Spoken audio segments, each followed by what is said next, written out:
ಪ್ರೀತಿಯ ಸ್ನೇಹಿತರೆ, ಸ್ವತಂತ್ರದ ಹಾರಾಟ ಒಂದು ಚಿಕ್ಕ ಕತೆ ನಿಮ್ಮ ಮುಂದೆ. ಒಂದು ದಿನ ಒಂದು ಹದ್ದು ಕಾಡಿನ ಮೇಲೆ ಹಾರುತ್ತಿತ್ತು. ಅದರ ರೆಕ್ಕೆಗಳು ಬಲವಾಗಿದ್ದವು. ಆಕಾಶ ವಿಶಾಲವಾಗಿತ್ತು. ಆದರೆ ಅದು ಒಂದು ಕಂಬದ ಮೇಲೆ ಕುಳಿತುಕೊಂಡು ನಾನು ಇಲ್ಲಿಂದ ಮುಂದೆ ಹೋಗಬಾರದು ಎಂದು ತನ್ನನ್ನೇ ತಾನು ಬಂಧಿಸಿಕೊಂಡಿತ್ತು. ಒಂದು ದಿನ ಅದು ತನ್ನೊಳಗೆ ಕೇಳಿಕೊಂಡಿತು, ನನ್ನ ರೆಕ್ಕೆಗಳು ಹಾರಲು ಇರುವಾಗ ನಾನು ಯಾಕೆ ಭಯದಲ್ಲಿ ಬದುಕಬೇಕು?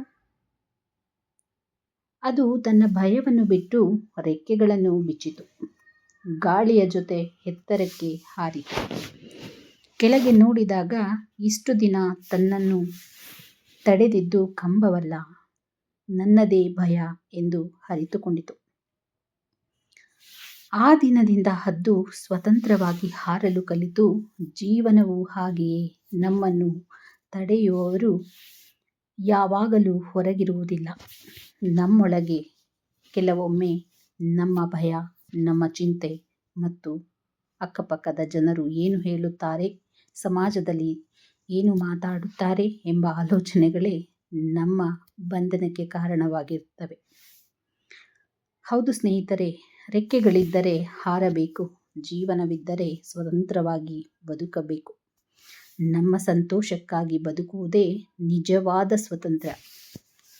ಯಾವತ್ತೂ ನಮ್ಮ ಸಂತೋಷವನ್ನು ಬೇರೆಯವರಿಗೋಸ್ಕರ ಬಿಟ್ಟುಕೊಡದೆ, ನಮ್ಮ ಸಂತೋಷಕ್ಕಾಗಿ, ನಮ್ಮ ಪ್ರೀತಿಗಾಗಿ, ನಮ್ಮನ್ನು ನಾವು ಪ್ರೀತಿಸಿಕೊಳ್ಳುವಂತೆ ಮೊದಲು ನಮ್ಮ ಬಗ್ಗೆ ನಾವು ಗಮನ ಹರಿಸಿಕೊಂಡು, ನಮ್ಮ ಸಂತೋಷದ ಬಗ್ಗೆ ಗಮನ ಹರಿಸಿಕೊಂಡು ಬದುಕಿದರೆ ಬೇರೆಯವರಿಗೂ ಸಹ ನಾವು ಆ ಪ್ರೀತಿ ಸಂತೋಷವನ್ನು ಹಂಚಲು ಸಾಧ್ಯವಾಗುತ್ತದೆ. ಈ ಒಂದು ಚಿಕ್ಕ ಕತೆ ನಿಮಗೆ ಇಷ್ಟವಾಗಿರಬಹುದು.